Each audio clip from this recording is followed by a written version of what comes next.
Ouais, à travers les débats du défi La ville en commun, ce qu'on a pu déjà constater, qui est assez rassurant, c'est qu'a priori, les Gennevillois, ils ont envie de vivre ensemble. C'est-à-dire qu'on a assez peu de personnes qui vous disent, alors il y a tout un pan de la population, il faut les virer, comme ça on va être tranquille. Il y a vraiment cette question de, on a tous envie, enfin on a tous, en tout cas les gens qui ont participé, ils étaient là pour se poser la question, comment est-ce qu'on fait pour vivre ensemble, et de manière assez massive. On a eu quand même pas mal de monde sur ce défi-là. Et en fait la question c'est que Gennevilliers, ça a beau être une ville que moi je qualifierais un peu de résistante, au sens où il y a quand même une bienveillance globale qui vient aussi des habitants et des habitantes, et puis je vous remercie tous pour ça. Mais Gennevilliers, c'est quand même une ville qui est en France et qui du coup est traversée par les débats qui sont les débats nationaux. On n'y échappe pas. Et les Gennevillois et les Gennevilloises se disent, voilà, moi j'ai envie de vivre avec mes voisins, mais en même temps, j'ai tout un tas de questionnements et tout un tas d'opinions qui font que j'ai pas les mêmes que mon voisin. Comment est-ce qu'on fait pour réussir à tous vivre ensemble en harmonie sur le territoire, alors qu'on a ces points-là de divergence? Alors vous avez eu le courage d'aborder certains sujets que Pierre-Alain a cité tout à l'heure, et au-delà, j'allais dire, quelles sont les conditions pour que ce qui subsiste du vivre ensemble, de cette manière, cette bienveillance dont vous parliez, puisse encore peut-être durer ou même s'amplifier? Alors il y en a plusieurs. Déjà il y a la nécessité, je pense, de prendre du temps pour se parler plus les uns aux autres. C'est-à-dire que c'est pas pareil de poser une question une fois dans l'année, de dire aux gens allez-y, réagissez, parce que comme vous disiez, premier truc dont on va parler, c'est les choses qui vont pas. On va dire voilà, j'ai un problème, à la cantine il se passe ci. Voilà, moi je vais vous prendre un exemple qui est revenu plusieurs fois sur les histoires de cantine. Alors je vais commencer par une anecdote perso. Moi quand je vais au resto avec mon mari, en général moi je commande la viande et mon mari du poisson. Et quand le serveur arrive, parce que je suis une femme, il me sert le poisson. En plus je suis un peu enrobée, donc il dit que je suis au régime, donc du coup voilà. Mais le fait est que il a ça dans le crâne, ça vient pas de nulle part, ça vient de ses parents, ça vient de la société, et il se dit forcément c'est le mec qui bouffe de la viande et puis c'est la femme qui bouffe du poisson. Nous, un truc qui nous est revenu souvent à la cantine, c'est le fait que quand on a un gamin qui part à la cantine, selon ce que son environnement imagine de ses origines, de sa religion, de ce qu'on veut, il y a soit des petits copains qui vont lui dire « Ah, toi, tu manges pas de porc ou tu manges du porc », soit les personnels de cantine qui vont décider qu'on va lui servir du jambon ou pas, du porc ou pas, etc. Et en fait, il y a une chose qui permet en principe de ne pas rentrer dans ce truc-là, parce que du coup c'est un emmerdement du quotidien.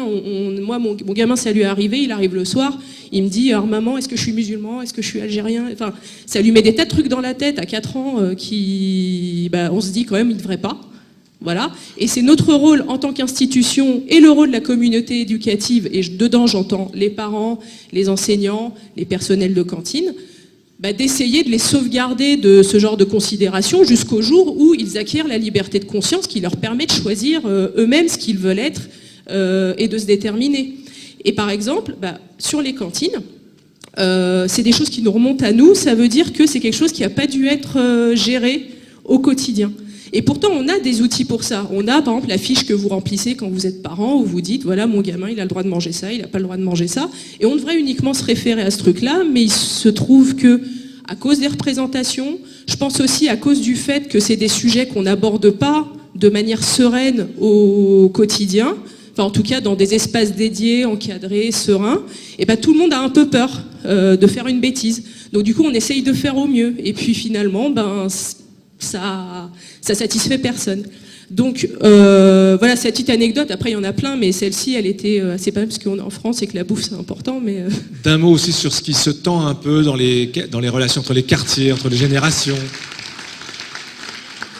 Oui, dans ce qu'on a entendu, il y a aussi beaucoup de choses sur la difficulté que les quartiers ont à se parler, les générations entre elles, voilà, des catégories de gens par rapport à d'autres, etc. Est-ce que là-dessus, vous avez des propositions pour améliorer ça, ou est-ce que c'est juste une répartition entre les habitants et la ville ? Non, parce que, comme disait monsieur Nicolas Lestrade dans la vidéo, il y a une chose qui est vraie, on est dans une ville populaire, et dans les villes populaires, on a quand même une population qui a déjà pas mal de choses à faire. C'est-à-dire que son temps, il y a le boulot, le pas de boulot, le problème avec l'éducation. On n'a pas forcément le temps, déjà tellement de choses à gérer soi-même que trouver le temps de parler de ces choses-là un petit peu, on peut se dire abstraites, je sais pas, mais qui vont avoir un impact sur le quotidien, je pense que là, pour le coup, c'est notre rôle à nous, à l'institution, de donner les espaces pour organiser ce type de discussion. Et de manière, encore une fois, humaine et apaisée, et encore une fois, pas de réunir 200 personnes aujourd'hui et de leur dire aujourd'hui, qu'est-ce que vous pensez de la religion à Gennevilliers. Voilà.